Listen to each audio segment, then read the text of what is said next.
오늘 본문에는 예수님께서 물로 포도주를 만들어 제공하신 기적적인 사건이 기록되어 있습니다. 근데 오늘 본문 11절을 보면 이것을 기적이라 하지 않고 예수님께서 표적을 행했다고 말씀하고 있습니다. 기적이 아니라 표적. 기적은 결과가 중요하지만 표적은 그 사건 뒤에 담겨진 상징이 더 중요한 것입니다. 예수님께서는 이 기적적인 사건을 하나의 상징으로 사용하셔서 우리에게 뭔가를 가르쳐 주기를 원하셨던 것입니다. 예수님은 물이 포도주 되는 이 사건을 통해서 오늘날 우리에게 무엇을 가르치고자 하시는 것일까? 도대체 이 가나의 혼인잔치의 물로 포도주를 만드는 사건이 상징하는 것은 무엇일까? 그런데 주님의 모든 가르침과 행하신 일들은 한 가지 중요한 주제를 가지고 있는데 그것은 하나님의 나라입니다. 마태복음은 천국, 다른 공간복음은 하나님의 나라. 우리가 읽으면서 하나님의 나라에 대한 비밀을 파악하지 못한다고 한다면 그것은 성경을 보면서도 영적 소경으로 남아있는 것이나 다름이 없습니다. 마치 가나의 혼인잔치 이야기를 읽고서 하나님의 나라에 대한 지식보다는 술 마셔도 된다는 식으로 엉뚱한 답을 찾으려고 한다면 맨날 성경을 읽어도 진리에 이룰 수 없는 것이죠.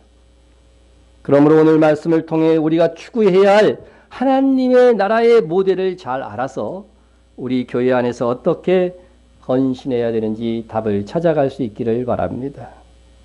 첫째, 하나님의 나라, 천국은 어떤 곳이냐? 그것은 결혼식이 있는 잔치집과 같은 곳이다 하는 것입니다. 혼인집은 기대와 설레임, 기쁨이 있는 곳입니다. 이곳에서는 즐거워해야 됩니다. 즐거워야 돼요. 그래서 교회 오는 것이 즐거움, 설레임이 없다고 한다면 이것은 약간 아니 많이 문제가 생긴 거죠. 영적 침체가 온 겁니다.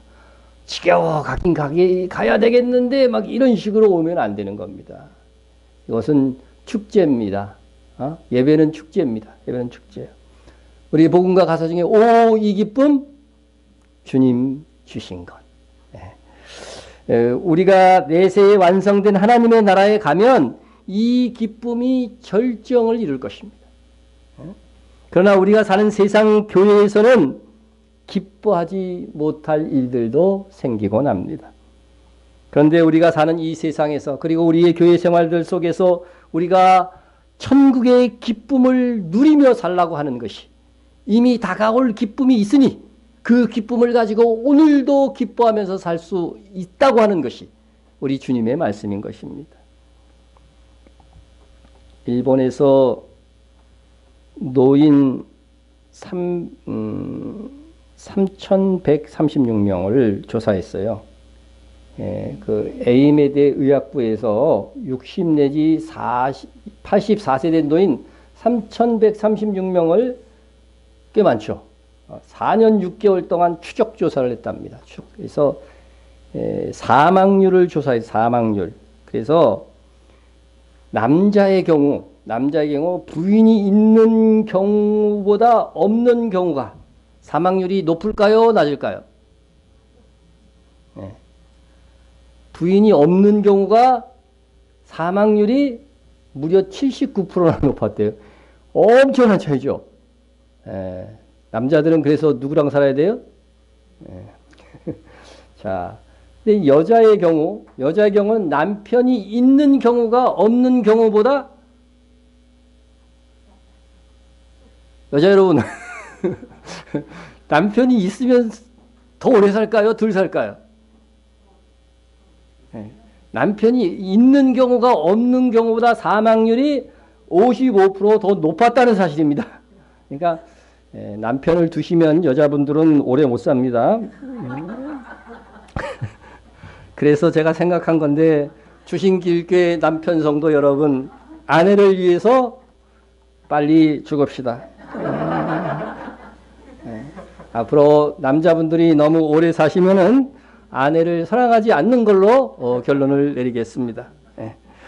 그래서 저희 아버님은 저희 어머님을 너무 사랑하셔갖고 아직도 살아계신 우리 어머님을 두고 11년 전에 가셨어요. 먼저 가셨어요. 오래 사시라고. 오래 사시 가셨는데 그래서 저는 우리 남자 성도들은 이제 너무 오래 살지 말고 더도 말고 덜도 말고 우리 90까지만 삽시다. 그런데 여러분 왜 이런 결과가 나올까? 왜 이런 결과가 나올까? 남자는 아내랑 살면 오래 사는데 여자는 남편하고 살면 더 일찍 죽는다. 이게 우연한 것은 아닌 것 같아요. 그래서 이것은 결론은 제가 이렇게 생각해서 남편들이 인생 말년까지 뭐 한다는 거예요? 누구를 힘들게 한다고? 부인을 힘들게 한다는 결론으로 밖에는 이해할 수가 없어요. 나이가 들면 들수록요 남자들은 이제 여자 의존도가 이렇게 점점 높아지는 것 같아요. 젊었을 땐 집안대로 다니다가 여전도의 성도 여러분, 집에 있는 그 인간들 때문에 얼마나 고생이 심하셨습니까? 심심한 위로를 드립니다. 그러나 여러분의 희생으로 누구의 수명을 늘려요? 남자의 수명을 늘린다는 이 놀라운 헌신을 기뻐 이렇게 감당하시기 바랍니다. 그러나 우리는 수명과의 이 상황과는 수명과는 상관없이 우리는 뭘 소유했어요? 천국을 소유했어요. 이 땅에서 조금 덜 살고 조금 더 살고가 그렇게 중요하지 않다고 하는 것입니다. 우리가 영원히 살 이 하나님의 나라는 우리에게 오고야 말 것입니다. 이 세상에서 살 동안 누구를 만났고 어떤 일을 겪든지 우리가 이 천국을 소유한 기쁨에 비하면 실상 아무것도 아니어야 맞습니다. 우리가 하나님의 자녀가 되었음에도 불구하고 우리는 여전히 세상에서 많은 환난과 때로는 관계에 상처를 입습니다. 그러나 결코 그것이 우리가 천국을 소유한 이 즐거움을 빼앗아갈 수 없다는 거예요. 기뻐할 수 없는 상황 속에서 하나님의 은혜 때문에 하나님께서 우리에게 주신 소망 때문에 기뻐하며 사는 성도는 하나님의 나라에서 상이 클 것입니다. 여러분은 세상에서 경험할 수 있는 최고의 기쁨이 있다면 무엇이라고 생각하십니까? 지금까지 있었던 일 중에 최고 기뻤던 일 한번 생각해 보세요. 병이는 있겠지, 얼마 전에. 또 여러분이 가장 기쁜 일이라고 내게 일어났으면 이게 가장 기쁜 일이라고 상상되는 일이 있다면 무엇일까요? 뭐 떠오르는 게 있어요? 떠오르는 게 있었습니다. 지난주에 만일 여러분에게 일어났다면 가장 기뻐할 만한 일이 어느 한 사람에게 일어났습니다. 뭘까요? 지난 주간 23일에 약 16억 달러 1조 8천억을 의기하는 이 세계 복권 사상 최고의 금액을 갱신한 메가밀리언 복권 당첨자가 나온 것입니다. 그래서 제가 복권 수익금으로 뭐를 하나 미국에서 이렇게 봤더니 그래서 다 좋은 일, 수익금으로는 좋은 일을 하더라고요. 그래서 복권을 교육복권 뭐 이런 식으로도 부르더라고요. 어쨌든 세계 복권 사상 최고에게 당첨자가 나왔는데 세금을 떼고도 순수령으로 1조 221억 원이라고 하니까 엄청난 기쁨입니다.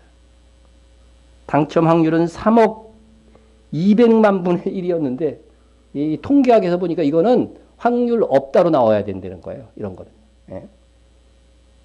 여러분이 이런 일을 당했다고 가정해 봅시다. 여러분 이게 말만 했는데 다 웃어. 너무 행복해갖고. 얼마나 이게 내게 일어났다고 한다면 얼마나 기쁘겠어요. 아마 기절할 분도 있을 것입니다. 얼마나 기쁠까요? 그래서 이게 내게 일어났다고 한번 가정해 보는 거예요. 가정해 보는 것도 안 되겠어요? 이게 생각만 해도 가슴 벅차잖아요. 자, 1조 복권에 당첨되었다면 어떻게 이 돈을 쓸 것인가? 어떻게 쓰겠습니까? 전에 건금하고 주의 사적에 다 쓰겠다. 손 들어보세요. 손 들어보세요. 한 명도 없어요?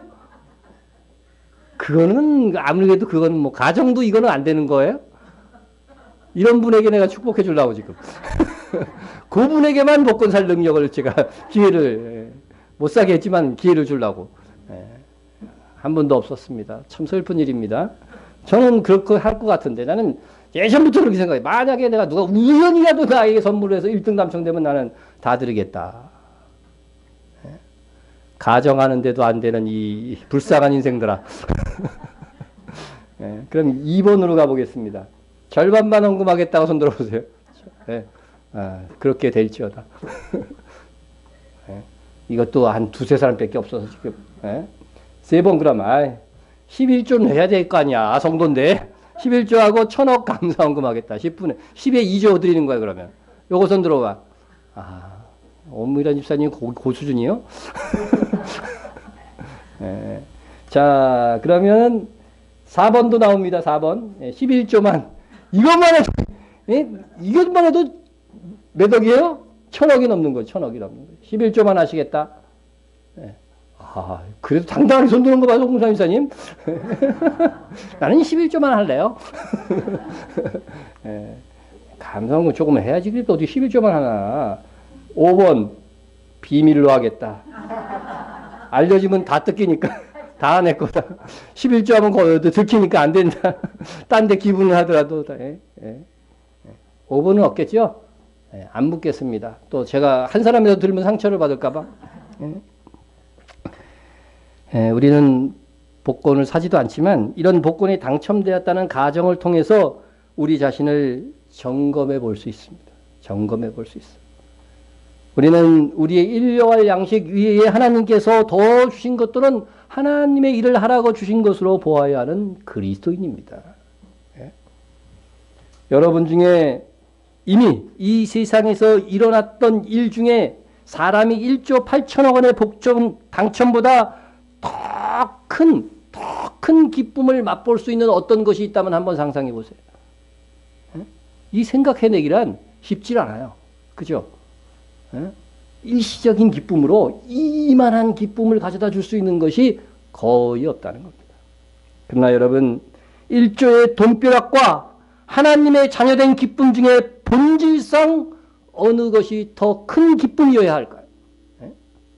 그래서 복권 뉴스를 조금 몇 개를 살펴봤어요, 사실. 근데 이전에 최고 당첨금을 받았던 사람 있잖아요. 세계 최고 당첨. 그래서 그 사람이 4년 만에 알거지 됐다는 기사가 있더라고요. 4년 만에 알거지 됐다. 여러분, 준비 안 되게 이렇게 돈벼락을 맞으면요. 그게 불행으로 간다는 거. 오히려 불행으로 간다는 겁니다.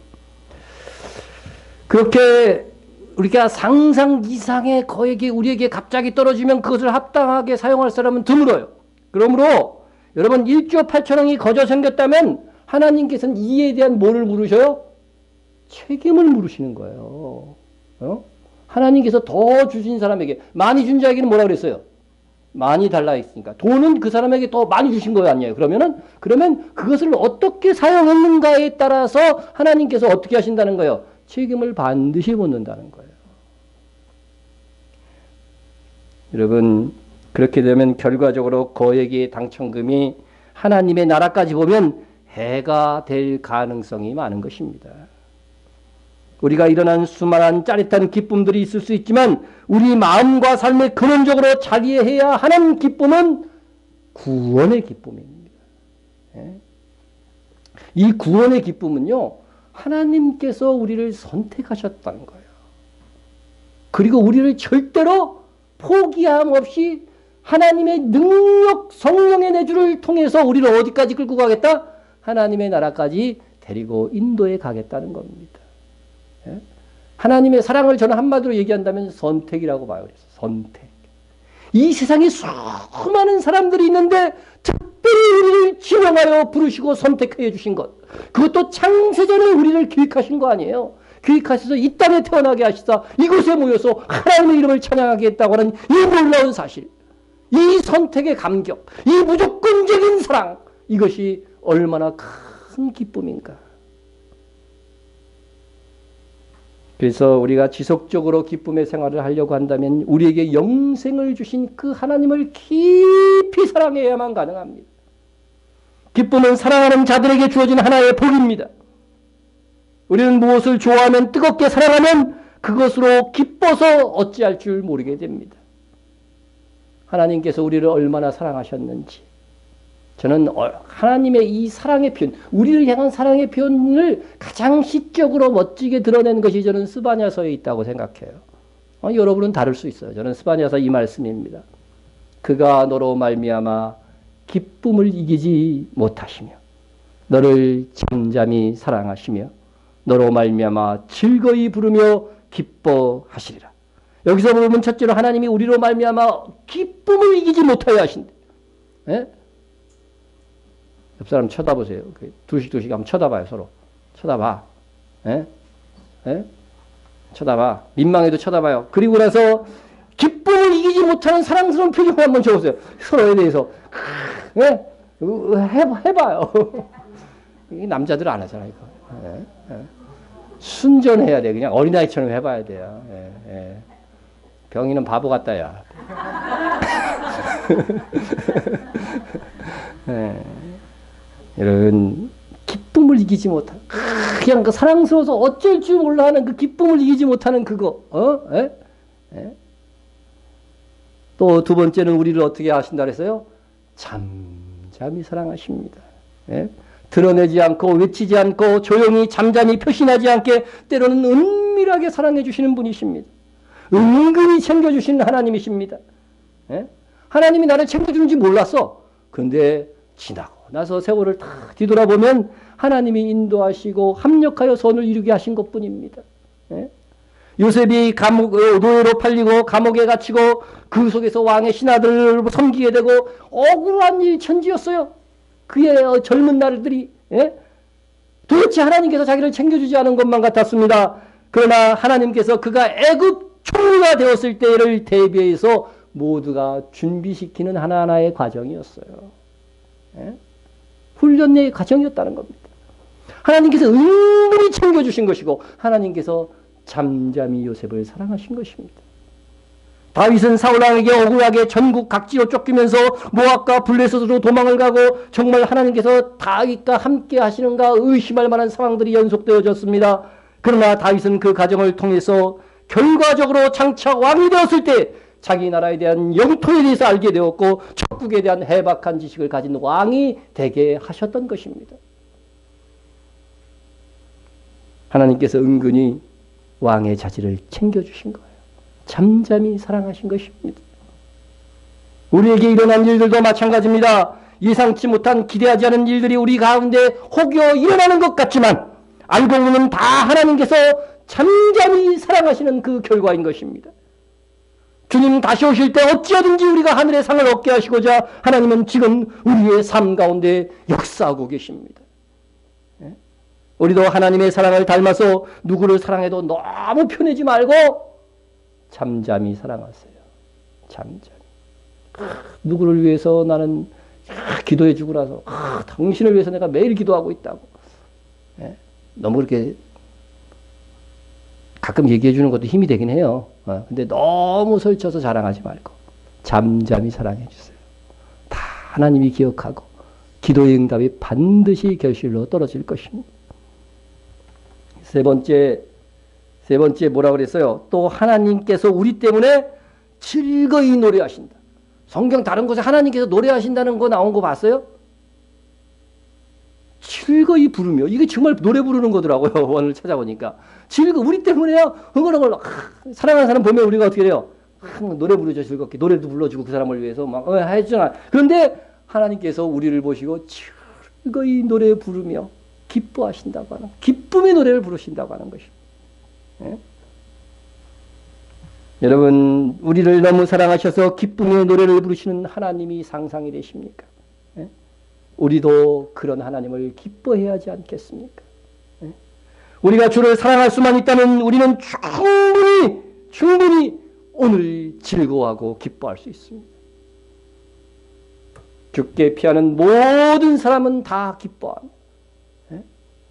주의 보호로 말미암아 영원히 기뻐 외치고 주의 이름을 사랑하는 자들은 주를 즐거워하리이다. 예? 여러분, 그래서 요한복음의 특징은 뭐냐면요, 예수를 믿는다는 말과 예수님을 사랑한다는 말을 동의어로 사용한 거예요. 다른 복음서하고 그게 틀려요. 예? 사랑과 믿음을 동일시했어요. 믿는다고 하면서 사랑하지 않는 것은 그게 참으로 믿는 것이냐? 아니라는 거죠. 그래서 성경에는 사랑으로 역사하는 믿음이라고 하는 단어가 나와요. 사랑으로 역사하는 믿음. 예? 이제 결론은 내려졌습니다. 바로 천국은 예수님을 정말 깊이 사랑하여 기뻐하는 자가 정치하는 나라라고 하는 것입니다. 여러분은 주님을 향한 뭉클한 사랑으로 설레는 가슴으로 가득 채워져 계십니까? 한두 명만 뻐끔 아멘을 했어요. 예? 대답은 대부분 노입니다. 막 하나님에 대한 어떤 그 설렘이 뭐 가슴속에 막 넘치고 그런 분들이 아주 소수예요. 근데 사람은 사랑하는 사람만 보아도 어때요? 설레고 기쁘지 않습니까? 예, 별로 안 그런 것처럼 이렇게 보이는데 그런 사람도 지금 여기 있어요. 정말 보기만 해도 기쁘고 그냥 설레는 거죠. 빨리 집에 가서 만나야 되는데 막 그러는 분들이 있습니다. 그런데 하나님에 대해서는 사랑한다 하면서 이상하리만큼 우리의 마음이 싸늘하게 식어져 있다면 하나님을 사랑해야 된다는 의무감은 있는데 가책은 있는데 그래서 성경을 읽고 기도도 하며 발버둥 쳐보지만 여전히 우리의 마음은 꽁꽁 얼어붙어 있습니다. 어떻게 해야 과연 어떻게 해야 사랑의 샘에서 기쁨의 샘물이 펑펑 흘러나올 수 있을까요? 이 목마름에 대한 유일한 해답은 성령 충만을 받으라입니다. 예수님께서 주기도를 가르치고 기도 응답에 대해서 가르치시면서 이렇게 말씀하셨습니다. 너희가 악할지라도 좋은 것을 자식에게 줄 알거든 하물며 너희 하늘 아버지께서 구하는 자에게 무엇을 성령을 주시지 않겠느냐. 마태복음에서는 이게 좋은 것이요. 성령이 아니라 좋은 것이라고 되어 있는데 누가복음에서는 성령을 주시지 않겠느냐. 왜 예수님께서 기도응답에 대해서 가르치시면서 성령을 주시지 않겠느냐고 하신 것입니까? 모든 기도응답의 기초는 성령 충만해야 하기 때문에 그렇습니다. 위로부터 오는 은혜의 성령의 충만함이 없으면 하나님을 사랑하는 어떤 노력도 다 헛되고 말 것입니다. 그러므로 성령 충만을 사모하세요. 그리고 구하세요. 구하세요. 우리가 할 수 있는 것은 그것뿐입니다. 그것뿐. 이제 우리의 기도가 어디에 집중해야 됩니까? 성령 충만하기를 기도해야 됩니다. 성령의 도움을 받아 우리가 주님을 뜨겁게 사랑할 때 비로소 우리의 가슴 속에 끓어오르는 기쁨이 넘칠 것입니다. 오 주여 북극의 빙산처럼 꽁꽁 언 우리의 마음을 녹여주시고 성령 충만함을 주옵소서. 바울은 데살로니가 교회의 성도들이 성령의 기쁨이 있었다고 말하고 있습니다. 또 너희는 많은 환난 가운데서 성령의 기쁨으로 말씀을 받아 우리와 주를 본받는 자가 되었으니. 여러분 환난이 있으면 짜증이 나고 힘들고 이거 포기하고 싶은데 그들에게 뭐가 있었어요? 성령의 기쁨이 있었기 때문에 말씀을 받을 때 이 성령의 기쁨이 그 환난도 이겨내고 정말 주를 본받는 삶을 살게 했다고 하는 것입니다. 우리에게도 예수 믿는 이 행복이 이 기쁨이 넘쳐야 됩니다. 오, 이 기쁨 누가 주신 것이라고요? 주님 주신 거예요. 여러분 기쁨이 우리 안에서 샘솟는 것이 아니고 하늘에서 내려오는 기쁨이어야 지속적이고 나의 삶을 지배하고 나의 생명을 바꾸는 그런 기쁨이 되는 것입니다. 온 기쁨 주님 주신 것, 주님 주신 것. 그래서 무슨 교회? 주신길교회입니다.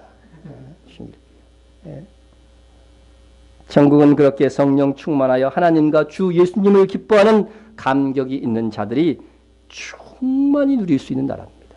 충만히 누릴 수 있는 나라. 둘째로 하나님의 나라는 부족이 없는 것이 아니라 부족이 채워지는 나라입니다.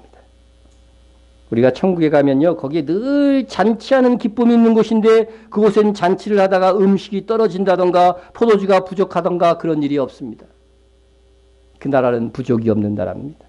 그것은 무한한 능력을 가진 하나님의 공급이 지속되는 것입니다. 그런데 지상의 천국, 곧 우리들의 개인적인 삶이나 교회에서는 부족한 일이 허다합니다. 하나님께서 왜 성도들에게 부족의 상황을 주실까? 나는 내 일용할 양식, 그리고 내가 거주하는 데 필요한 것들, 나는 충분히 받았다 생각하시는 분 손 들어보세요. 우리 전도사님이 들은 건 이해가 되는데 우리 사모가 들어둔 건 참 희한한 일이네요. 집도 없는데. 네. 여러분, 우리에게는 부족이 있어요. 뭔가 모르는 부족이 있습니다. 네. 그러나 하나님께서는 이 부족이 있는 이 세상 속에서 하나님의 공급을 체험하면서 살기를 원하기 때문에 우리에게 부족의 상황을 주시는 것입니다. 네. 만약에 여러분이 부족함이 전혀 없다. 정말로. 그렇다고 한다면 이 세상 살면서 그렇게 기도생활 열심히 안 할 것 같아요. 지금 손을 드신 분들도 부족함이 있지만 가진 바를 족한 줄로 아는 믿음 때문에 손을 든 거지. 저분들도 부족함 많아요. 제가 봤을 때. 네? 여러분 창세기를 보면 제가 전에도 이 말씀은 드렸습니다마는 최초의 사람 아담이 있습니다. 아담. 하나님께서 아담을 지으시고 그의 짝꿍을 지어주시기를 원하셨습니다. 그런데 하나님께서는 동물들을 지으실 때는 암수를 어떻게 돼요? 한꺼번에 다 종류대로 지으셨어요. 예? 그런데 사람만은 남자를 먼저 지으시고 상당 시간 후에 여자를 만드십니다. 왜 그랬을까? 왜 남자와 여자를 동시에 만들지 아니하시고 남자를 먼저 만드시고 다음으로 여자를 만드셨을까? 그 답은 창세기를 자세히 읽어보면 나오지요. 하나님이 아담을 지으시고 그가 혼자 사는 것이 안 좋아 보이니까 뭐 하신다고요? 돕는 배필을 지으시겠다고 했어요. 돕는 배필을 지으시겠다고 했으면 바로 지으셔야 되잖아요. 그죠? 만들어 주셔야 되잖아요. 근데 그 말 다음에 무슨 일이 일어나냐면요. 아담에게 동물들을 다 끌어오게 해요. 그래서 이름 좀 지어볼래? 그래요. 그러니까 아담이 어떻게 돼요? 그때만도 지식이 충만한 하나님의 지혜로 놀랍게 창조된 인간이 동물 이름들을 하나하나 져준 것이 그것이 이름이 되었다. 이렇게 되어져 있어요. 그리고 나서야 비로소 아담이 잠든 사이에 아담의 갈비뼈 하나를 빼서 여자를 지으신 것입니다. 여러분 우리가 알아야 할 것은 아담이 동물과 새의 이름을 지으면서 무엇을 느끼게 되었을까요? 무엇을 느꼈을 것 같아요? 아니 이것들 봐라. 아니 동물 새들은 다 짝이 있구나. 암수가 있구나. 짝이 있어야 생육 번성할 수 있구나. 이 짝끼는 무지 사랑하는구나. 그런데 나는 왜 짝이 없지? 내 님은 어디 있는가? 나도 짝이 있으면 참 좋을 텐데. 그렇게 갈망하는 마음을 가지고 잠이 든 겁니다. 아담은 부족을 느꼈어요. 사랑의 부족이었어요. 그때 하나님께서 나를 위해서 배필을 지으시면 얼마나 좋을까? 네? 그런 갈급한 마음이 아담의 마음속에 생겨난 것입니다. 우리가 알아야 될 것은 하나님은 우리가 갈급함을 느끼지도 않는데 알아서 우리의 필요를 채워주시는 분이 아니시라고 하는 것입니다. 예수님은 하나님께서 너희에게 있어야 할 것을 너희가 구하기 전에 이미 누가 다 알고 계시다고요? 하늘에 계신 아버지, 천부께서 다 알고 계시다. 그 다음 구절이 뭐예요? 에? 구하기 전에 너희에게 있어야 할 것을 하나님 너희 아버지께서 아시느니라. 그러므로 너희는 이렇게 기도하라요. 에? 알고 계시면 알아서 주시지. 그런데 뭐예요? 구하기 전에는 알고 있어도 안 줄래. 당연한 거 아닙니까? 그 정도도 안 하고서 하나님이 다 챙겨주시기를 원하는 거는 그건 인간이기를 포기한 거죠. 자녀이기를 포기한 거죠. 하나님은 아담에게 돕는 배필이 필요하다는 것을 아셨어요. 그런데 아담은 그 필요를 지금 몰라요. 그래서 하나님은 동물들을 그 앞에 지나가게 하시면서 이름을 짓게 하셨어요. 아담이 처음에는 하나님이 내게 동물과 새들의 이름을 짓게 하시는 거구나. 그 정도만 알았을 거예요. 단순히 그렇게만 생각했을 거예요.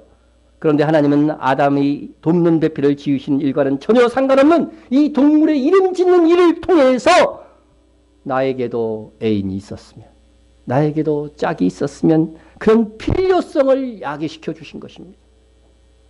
여러분, 하나님은 무엇을 우리에게 주시기 전에 우리로 하여금 그것에 대한 부족, 갈급함을 느끼게 하신다고 하는 것입니다. 목마름을 주십니다. 그러므로 우리에게 있는 부족은 사실 하나님의 사랑의 공급을 체험하라고 하는 사인이기도 한 것입니다. 하나님은 아담에게 그러하셨듯이 오늘날에도 우리에게 좋은 것을 주시기 위해 우리 주변에서 많은 일들을 일으키고 계십니다. 우연히 그런 일들이 일어나는 것 같지만 하나님은 그 일을 통해 우리가 갈급함을 느끼기를 원하십니다. 갈급한 사람은 어떻게 돼요? 목마른 사람이 뭐 먼저 판다고요? 우물 먼저 판다고 그러죠. 우물 먼저 판다는 거죠. 그러면 하나님께서 그 부르짖는 기도를 통해서 우리의 필요를 채워주시는 것입니다. 이것이 하나님 나라의 원리입니다. 만약 아담이요 동물 이름을 지으면서 그냥 이름 짓는 일로 만족했다면, 일하는 즐거움으로 만족했다고 한다면 하나님은 그에게 돕는 배필을 안 지어주시고 연기했을 겁니다. 하나님의 나라는 하나님의 방식으로 운영되는 나라입니다. 하나님은 우리가 필요를 직감하고 그것을 나에게 주실 수 있는 분은 하나님 한 분밖에 없는 것임을 알고 하나님께 구할 때만 그 필요를 채워주시는 분이셔요. 이것이 하나님의 나라의 통치 방식이다. 우리가 지금이라도 하나님의 나라의 통치 방식을 잘 알아야만 우리가 진정으로 필요한 것을 얻을 수 있습니다. 그런데 문제는 아담 타락 이후 우리의 영이 상당히 어두워져서 우리가 정말 하나님이 주시고자 하는 것에 대한 부족을 제대로 느끼고 있지 못한다고 하는 것입니다. 하나님께서 느끼라고 하는 부족은 못 느끼고 엉뚱한 부족을 느껴요. 엉뚱한 부족. 예? 오 하나님, 우리에게 진정 필요한 것이 무엇인지 아시고 우리에게 그것을 주시기 위해 사인을 보내고 계시건만 우리는 그것을 제대로 파악하지 못하고 있는 이 어리석음의 경우가 너무 많다는 것입니다. 여러분은 무엇에 관심이 많습니까? 일주일 동안 살면서 무엇에 대한 가장 큰 관심이 있었어요? 무엇에 대한 갈증을 느끼고 있었습니까? 나의 욕심 때문에 진정 하나님이 주시고자 하시는 것을 얻지 못하는 아둔한 신자가 되지 마십시오. 나의 욕심 때문에 정말 하나님이 주시는 귀한 선물들이 사장되고 있습니다. 하나님은 지금 여러분들이 거룩해지기를 원하고 있습니다. 하나님은 지금 무엇보다 여러분이 서로 사랑하기를 원하고 있습니다. 하나님은 여러분들이 정말 성령 충만하기를 원하고 계십니다. 하나님은 무엇보다 세상이 아닌 하나님의 통치 기준인 말씀대로 살기를 원하십니다. 여러분의 삶에서 정말 하나님이 시급하게 주시고자 하는 것이 무엇인지 알고 기도하세요. 하나님께서 주시고자 하시는 것은 성령 충만인데 나는 욕심에 이끌려 나의 만족만을 위한 것을 구하고 있다면 이것은 번지수를 잘못 찾는 것 아닙니까? 먼저 그의 나라와 그의 일을 구하라고 하신 예수님이십니다. 우리가 진정으로 갈증이 느껴야 하는 것은 무엇인지 알아야 된다는 것이요. 본문에서도 언제 기적이 일어났습니까? 3절에 보면 포도주가 모질한지라. 예? 당시에는요, 포도주가 모질하면은요, 잔치가 이루어지지 않습니다. 예? 심지어 잔치를 베풀고 포도주가 떨어지면 고소당하여 법정에 설 수 있는 시대였어요. 기가 막힌 법이 있었죠. 지금도 이해가 안 되지만 하여튼 이 당시에는 이런 법도 있었대요. 잔치를 배설해 놓고 포도주를 떨어뜨리는 것들은 고발 대상이란 징계받는다는 거예요. 예? 그래서 이 포도주의 부족 현상이 이 잔치를 베푼 이 집안에서는 굉장한 일인 거예요. 그래서 이 당시에는요. 그래서 이걸 가지고 예수님께 오는 계기가 되었던 것입니다. 왜 포도주가 없으면 주인이 어디 가서 사오든지 해야지 예수님께 와서 그것을 이야기합니까? 예? 그건 나도 몰라. 하여간 주인은 잔치에 바빠서 포도주가 떨어지는 것도 몰랐을 것이고 이제 포도주를 사오자니 시간이 없는 상황이었을 것이라고 추정이 됩니다. 이 잔치는 예수님의 친척이었어요. 그렇기 때문에 예수님의 어머니 마리아도 이 어떤 그 잔치를 배설한 사람의 입장에서 지금 서 있는 것입니다. 예? 그래서 발벗고 나선 것이죠. 그런데 오늘 포도주의 부족의 문제가 어떻게 해결되고 있는지 잘 살펴봐야 됩니다. 4절을 보면 예수님께서 어머니 마리아의 청을 거절한 것처럼 보입니다. 예? 예수님의 육신의 어머니 마리아가 예수님께 포도주가 다 떨어졌다고 걱정스럽게 이야기했습니다. 그런데 예수님께서 어머니께 뭐라고 얘기합니까? 여자여 나와 무슨 상관이 있나이까? 아직 내 때가 이르지 아니하였나이까? 제가 우리 어머니 보고 여자여 그러면 어떡할까요? 저런 몹쓸 그렇게 나올 겁니다. 예? 근데 오해하지 말아요. 여자여라고 하는 말은요, 그 당시 존칭어입니다. 우리 식으로 하면 왕비여 이렇게 말한 거나 거의 다름이 없는 용어입니다. 예? 그러니까 이건 해석상의 차이다. 번역상의 차이다 생각하십니다.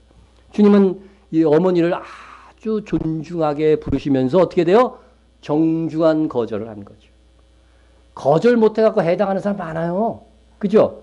여러분, 정말로 정중하게 거절을 해야 인생을 피곤하게 안 삽니다. 너무 착하기만 해갖고 뭐 이것 해달라면 이것도 해주고 저것도 해주면 그렇게 안 돼요. 거절해야 될 것은 정중하게 거절할 수 있습니다. 예수님의 거절의 이유는 뭐예요? 아직 내 때가 이르지 아니하였나이다. 예수님이 지금 막 기적을 일으켜가지고 막 사역을 할 그때는 아니라고 하는 사실이에요. 지금 제자들은 모집해놨어요. 네? 모집해놨는데 아직 내가 그렇게까지 하면서 막 기적을 일으키면서 이렇게 사역을 할 때가 아니라는 겁니다. 만약에 예수님께서 기적적인 방법으로 물을 포도주로 만약 만들어냈다고 한다면 사람들에게 예수님이 메시아로 드러나게 되고 예수님 앞에 예수님이 메시아로 드러나면요, 이 적대적인 악한 세력들이 알고 예수님을 죽이려고 했기 때문에 3년 동안의 사역을 다 감당하지 못한다는 겁니다. 여러분, 우리가 거룩하게 하나님의 사역하면은요, 반드시 그것을 방해하고 막는 세력들이 또한 침투하는 겁니다. 예. 그러므로 예수님이 계획된 3년의 사역을 잘 마치기 위해서는 벌써부터 놀라운 기적을 일으켜서는 안 된다는 그런 뜻입니다. 이는 오늘날 우리의 필요보다 하나님 나라의 사역이 우선이라는 것입니다. 내가 가난해서 하나님의 사역을 더 잘할 수 있다면 내가 가난한 것도 주의 은혜입니다. 말할 수 있어야 됩니다. 여기 그런 종류 사람들 많죠. 그런데 예? 예수님의 어머니 마리아는 이 예수님의 정중한 거절의 말씀을 듣고도 참 이해하기 힘든 명령을 하인들에게 내립니다. 본문 5절에 보면 마리아는 종들에게 예수님이 너희에게 무슨 말을 하든지 그대로 하라는 것입니다. 그대로 하라. 하인들에게 그렇게 명령했어요. 이는 어머니 마리아가 예수님께서 포도주를 어떻게든 제공할 그런 능력을 보일 수 있다는 일말의 기대 없이는 할 수 없는 말이에요. 그렇죠? 네? 마리아는 예수님의 거절 속에서도 뭘 읽은 거예요? 예수님의 마음을 읽은 겁니다. 네? 어떤 사람이 저한테 뭐 좀 이렇게 도와달라고 요청을 해요. 근데 나 도와줄 수 있어. 근데 어떻게 해요? 정중하게 겉으로는 거절해요. 그런데 나중에 은근히 어떻게 돼요? 그 일을 이루어줄 수 있잖아요. 그죠? 근데 마리아는요, 예수님 어머니와는 예수님의 거절 속에서 어떻게든 예수님께서 이 일을 해결해 주실 것이라고 하는 확신을 가진 겁니다. 네? 우리는 하나님의 의도를 잘 파악하고 행동해야 됩니다. 네? 마리아는 아직 내 때가 이르지 아니하였다고 하는 예수님의 말씀 속에서 예수님께서 혹 자기를 나타내지 않으면서도 은밀히 능력을 행사할 수 있을 것임을 파악했던 것입니다. 마리아가 예수님의 의도를 파악할 수 있는 능력은 참으로 대단한 것이었습니다.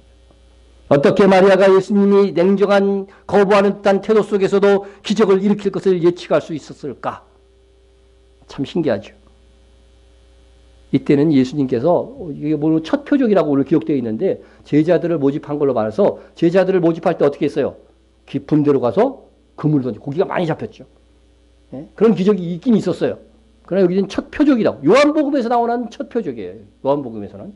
근데 제자들 모집할 때 바다에서 고기가 많이 잡힌 거는요, 그래도 그럴 수 있겠거니 생각할 수 있잖아요. 그죠? 바다에서 고기가 근데 물이 변하여 포도주 되는 것은 그럴 수도 있지. 이게 됩니까? 이건 이게 종류가 다른 기적이에요. 지금 이거는요. 예? 그런데 이 마리아가 정말 예수님께 일말의 기대를 가지고 있었던 것은 그래도 마리아가 어머니로서 예수님과 많은 시간을 가졌기 때문입니다. 그러므로 우리 중 누가 하나님의 마음을 가장 잘 읽고 정확하게 읽을 수 있을까? 그래도 하나님께 무릎을 꿇고 그래도 말씀을 읽고 설교를 내게 주시는 하나님의 말씀으로 사모한 마음으로 듣는 성도가 하나님의 마음을 가장 잘 분별해낼 수가 있는 것입니다. 혹 이런 생각을 하시는 분이 있을지 몰라요. 하나님을 가까이 하는 생활, 즉 기도와 말씀 중심의 생활을 하지 않아도 내가 무슨 결정을 할 때 우연이라도 하나님의 뜻에 맞게 척 결정할 수 있지 않을까. 물론 상식선에서 착하게 행동하고 도덕적으로 사는 것은 그렇게 될 수가 있습니다. 그런데 참 이상한 것은 그리스도인은 사업을 하든 친구를 사귀든 중대한 선택을 하는 것에는 기도와 말씀 생활이 없는 분은 꼭 반대로 선택한다는 거예요. 예? 옆에서 충고를 해줘도 말을 안 듣습니다. 그것은 어쩔 수 없는 것 같아. 자기가 겪어보고 실패해 보고해서야 알게 되더라고 하는 거예요. 예? 하나님과 동행하는 삶이 없이 하나님의 뜻대로 행할 확률은 그리스도인에게는 거의 제로입니다. 왜냐하면 우리가 사는 이 세상에서는 하나님의 뜻을 분별하지 못하도록 하는 사탄의 방해가 있기 때문입니다. 그래서 여러분들이 무슨 중대한 일을 결정할 때 충분히 기도하지 않고 하나님의 말씀으로 확신받지 못하고 하는 일은 반드시 실패한다는 것을 알아야 됩니다. 여러분이 자녀일진데 이것은 분명합니다. 그러므로 우리는 늘 하나님과 그리고 우리 주님과 밀접한 관계를 유지하고 있어야 됩니다. 그래야 마리아처럼 특별 상황에서도 예수님의 마음을 잘 읽게 되는 것이죠. 구약 성경을 보면 거짓 선지자의 대표가 누구예요? 발람, 그죠? 발람 선지자, 탐욕적인 선지자가 나옵니다. 그가 기도 중에 하나님이 거짓 선지자인데도 하나님이 환상 중에 나타나가지고서 모압 왕에게 가라 하셨습니다. 가라 하셨습니다. 예? 모압 왕한테 가면은요, 좀 돈도 두둑이 챙길 수 있는 상황이 되거든요. 가라 하셨어요. 그런데 정말 하나님은 발람에게 가라는 말이 아니었어요. 어? 그렇게 원하면 갈 테면 가봐. 이런 식으로 말씀하신 거예요, 솔직히. 예? 그런데 발람이 악하니까 그래 갈 테면 가봐라 이런 식으로 말씀하신 건데 그렇다면은 다 그 하나님의 의중을 알고 가지 말았어야 되는데 이것이 바로 하나님의 음성을 들으면서도 하나님의 마음을 모르는 거예요. 저도 애들 이렇게 키우면서 그럼 네 맘대로 해봐. 맘대로 해보라는 소리예요 이게? 예? 어투가 아니잖아요. 예? 목사도 어느 성도가 찾아와가지고서 이번 주는 집안일이 있어갖고 주일 예배 좀 빠지고 다녀와야 되겠습니다. 그래요. 아니 가려면 그냥 갔다 오지 꼭 나한테 동의를 얻어 그걸 와갖고. 어? 그러면 제가 글쎄요 알겠습니다 할지라도 그것을 목사가 허락한 줄 알고서 가면 마음 편하게 신나게 다녀오면 안 됩니다. 예? 여러분 그렇게 하고 가는 성도의 뒷모습을 보면서 목사의 마음은 쓸쓸합니다. 마리아는 예수님의 거절 속에서 예수님의 마음을 읽었습니다. 예수님이 어머니에게 정중히 거절은 했지만 사랑이 많고 집안의 일을 그동안 솔선해서 감당했던 예수님이 포도주의 부족을 알고 있는 한 뭔가 조치를 할 것이라고 하는 기대를 가지고 있었습니다. 우리도 마리아처럼 주님과 많은 시간을 보내어서 하나님의 마음을 정확히 느끼면서 살 수 있는 성도가 되어야 됩니다. 그것이 바로 우리의 인생을 낭비하지 않고 살 수 있는 지름길이라고 하는 거예요. 여러분들이 주님의 마음을 볼 때 우리 교회에서 무엇이 부족하다고 생각하십니까? 우리 교회는 이게 문제야. 저게 부족해 불평하기보다 주님께 그 부족을 붙들고 기도해야 됩니다. 이제 예수님께서 자신을 드러내지 않고 어떻게 포도주의 부족을 채우는지 그 오묘한 방법을 한번 보십시오. 예수님은 분명 아직 내 때가 이르지 아니하였다고 하시면서 마리아의 요청을 거절하셨습니다. 그런데 물로 포도주를 만드는 기적을 일으켰어요? 안 일으켰어요? 일으켰다고 하는 사실입니다. 아직 내 때가 아닙니다. 내가 드러날 때가 아닙니다. 이렇게 하면서도 물로 포도주를 만드셨다고 하는 사실입니다. 주님은 꼭 마리아 어머니 한마디에 이랬다 저랬다 하는 것 같습니다. 그러나 잘 보십시오. 잘 보십시오. 예수님은 종들 하인들에게 항아리에 어떻게 하라고 그랬어요? 물을 채워라. 물을 채워라. 그리고 떠서 연회장에 갖다 주라. 여러분들이 하인이라면 이거 수행하겠어요? 근데 이 당시 하인은 뭐예요? 주인이 명령하면 무조건 하는 겁니다. 그래서 물을 떠다 주는 거, 떠다 주는 거. 그런 가정 속에서 뭐가 된 거예요? 물이 변하여 포도주 됐네. 주일학교 찬송 그런 거 있는데, 그죠? 예수님이 말씀하시니 물이 변하여 포도주 됐네. 포도주가 됐어. 예? 연회장에 있던 하객들은 그것이 그냥 포도주가 온 줄 알고 포도주를 마셨을 뿐이에요. 마셨을 뿐. 물이 변하여 포도주가 된 것을 알았어요, 몰랐어요? 몰랐다는 사실입니다. 오늘날 같으면 어떻게 됐겠어요? 거기 서빙하는 이 사람들이 어떻게 돼요? 오늘 물을 떠나줬는데 포도주라니? 포도주가 되었다니 하면서 그냥 온 하객들한테 다 알리고 난리가 났을 것입니다. 근데 성경을 보니까 아니야. 예? 예? 보세요. 예? 지금 이게 잔치를 막 만들고 뒤에 이제 종이 가서 물을 주는 거야, 포도주. 너무나도 맛있는 포도주였던 거죠. 네, 이 잔치하는 그림들이 많이 있는데 이게 정말 성경적으로 그린 거거든요. 이 화면이. 왜냐하면 유대인들은 식사를 어떻게 해요? 누워세요. 이렇게 턱 깨고 요 한 손으로 이렇게 먹는 거예요. 이렇게. 오늘 우리 그렇게 식사해볼까? 유대인 식사법으로 식사하는 거 쉽지 않을 것 같아요. 하는 거죠. 이렇게 누워가지고 이렇게 하니까 예수님의 그 발을 씻긴 그 여인이 있었죠. 향유옥합을 깨고. 그래서 뒤에 가서 발로 이렇게 씻을 수 있었던 거예요. 이 식사법을 잘 알아야 돼요. 연회가 베풀어지고 있어요. 연회장은 물로 된 포도주를 맛보고도 어디서 났는지 알지 못하되 누구만 알아요? 물돈 하인만 알더라. 물돈 하인만 알더라. 순종한 종들만 알았다는 사실입니다. 그런데 이 당시 법이 있어요. 또 기가 막힌 법이 뭐냐면 하인은 절대로 연회장에 있는 하객들하고 대화를 하면 안 돼요. 예?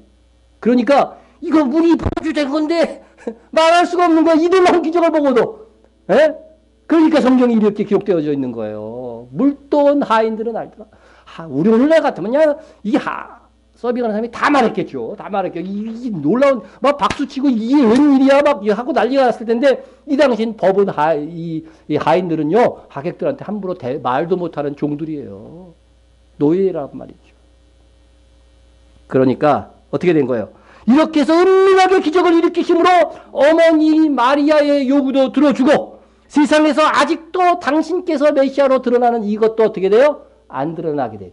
내가 드러날 때가 아니다 하는 이 말씀도 그대로 지키게 되는 결과를 가져온 거라고 하는 겁니다. 여러분, 제자들이 그를 믿으니라. 오늘 이 사건의 마지막 결론이 이거예요. 맨 마지막 구절이 이거잖아요. 그죠? 제자들이 그를 믿으니라. 예수님께서 제자들을 모집해 놓고 이 표적을 통해서 예수님이 메시아이심을 믿게 되는 계기를 위해서 이 가나의 혼인잔치가 있어진 것입니다. 하인들은 이 이후로 예수님을 그리스도로 알고 평생 믿었을 것 같아요. 일부의 앞선 사람들은 그래서요, 먼저 아는 겁니다. 주님의 다시 오실 때가 가까이 왔음들을 먼저 아는 사람들이 있어요. 먼저 아는 사람. 그들에 의해서 어떻게 돼요? 나중에는 전파되는 것입니다. 정말 하나님, 예수님의 방법이 지혜롭지 않아요? 자기를 드러내지 않으면서도 어머니 요구를 들어주시는. 예? 우리도 하나님의 나라를 건설하기 위해서는, 즉 하나님의 교회의 부흥을 위해서 예수님처럼 나를 나타낼 때와 감춰야 될 때를 잘 분별해야 됩니다. 내가 나타나면 오히려 교회의 부흥을 저해하고 화목을 깨뜨릴 가능성이 있을 때는 은밀한 헌신으로 나를 드릴 수 있는 사람, 그런 사람이 참 하나님의 나라를 누리며 사는 사람인 것입니다. 두 번째 했고, 이제 세 번째는 하나님의 나라는 생명의 변화가 있어야 됩니다. 물이 포도주 된 사건은 맹물 같은 인생이 성령의 폭발력 있는 인생이 된다는 것입니다. 껍데기가 아니라 근본적인 변화가 이루어지는 것입니다. 오랜 신앙생활에도 불구하고 변하지 않는 분들을 볼 때에 슬프죠. 마음이 아픕니다. 물과 포도주는 뭐가 달라요? 본질이 다른 것입니다. 예? 우리는 사망에서 생명으로 변화된 것입니다. 정말 하나님의 나라를 알고 이 땅에서도 하나님의 나라의 삶을 추구하는 사람은 세월의 흐름에 따라서 반드시 성장 변화하게 되어 있습니다.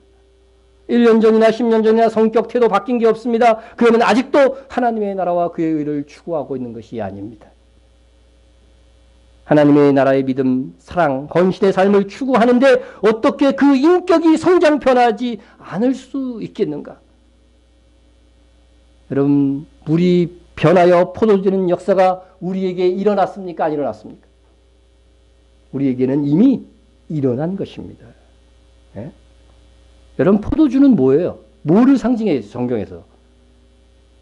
예수님께서 말씀하시기를 이는 내 피라는 거예요. 피라는 거예요. 예수 그리스도를 믿는 자들은 예수 그리스도의 피의 공로로 새로운 생명, 영원한 생명을 얻은 자라고 하는 것입니다. 예? 우리는 물이 변하여 포도주로 변화된 사람입니다. 사망에서 생명으로 이미 옮겨진 것입니다. 이게 완성이 안 돼서 그렇죠. 옮겨지는 것이 확성되고 최후 승리가 확정된 거예요. 예? 포도주는 무슨 맛을 내야 돼요? 포도주 마셨는데 갑자기 딸기 맛이 났다. 이런 일은 없습니다. 우리는 포도주 맛을 내야 됩니다. 소금이 짠맛을 내듯 포도주는 포도주 맛을 내야 됩니다. 예수님이 변화시킨 포도주를 연회장 하객들은 맛보고 이렇게 말했습니다. 연회장이 신랑을 불러 말하되 사람마다 먼저 좋은 포도주를 내고 취한 후에 낮은 것을 내거늘. 이때도 사람들이 얍삭했어요. 그죠? 취한 후에는 뭐 좋은 거 나쁜 거 구분 못하니까. 근데 취한 상태에서 마셨음에도 불구하고 어떻게 해요? 이런 포도주 맛은 없었다는 거죠. 최고 좋은 포도주 메이커가 뭐예요? 지금 대충 얘기한 사람은 회개할지어다. 이걸 안다는 건 좀 수상해요. 즐겨 마셨다는 거니까.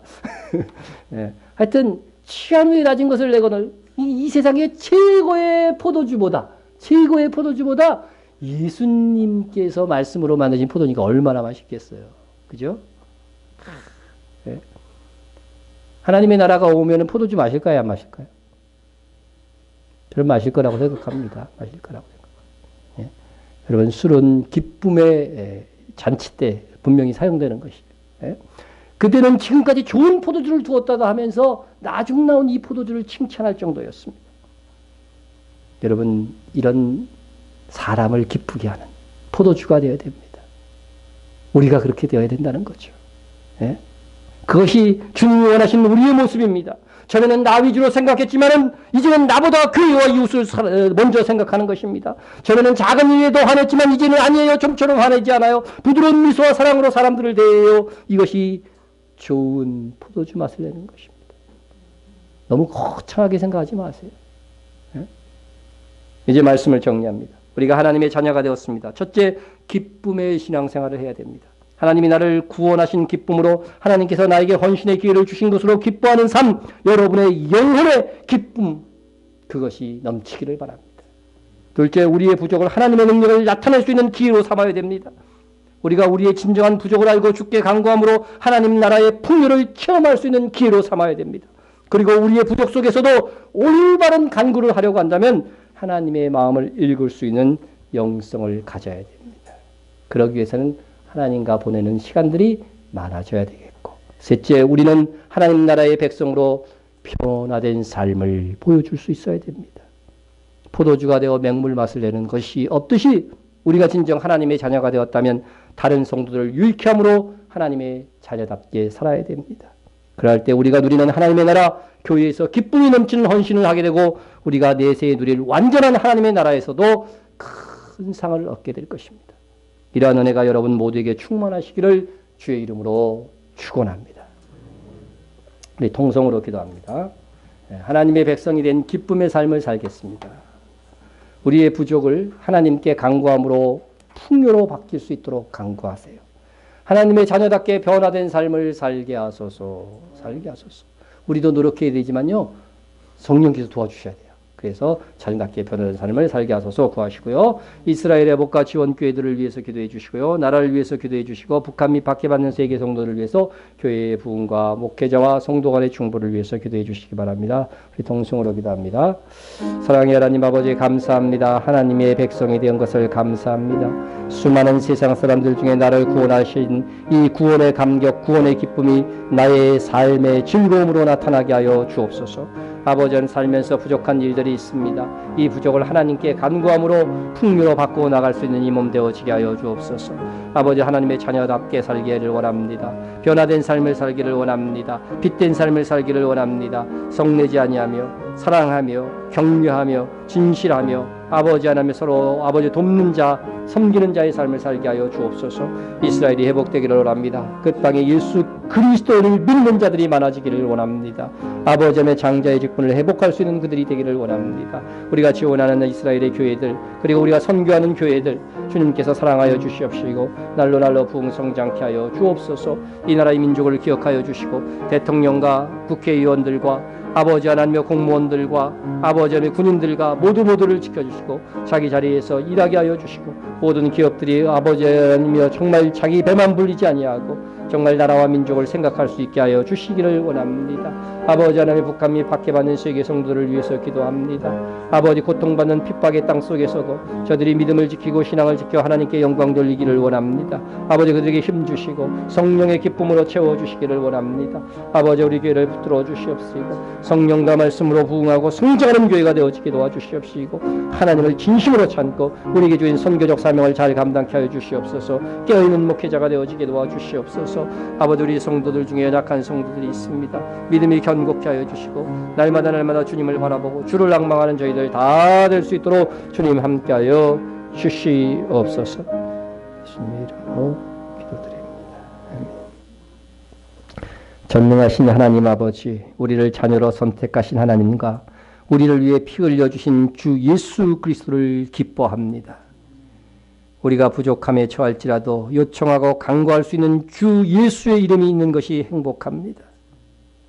우리가 복음에 합당하게 행하여 하나님의 자녀된 증거를 하나님과 사람 앞에서 드러내게 하옵소서. 예수님의 이름으로 기도드립니다. 아멘. 다 같이 자리에서 일어나서 말씀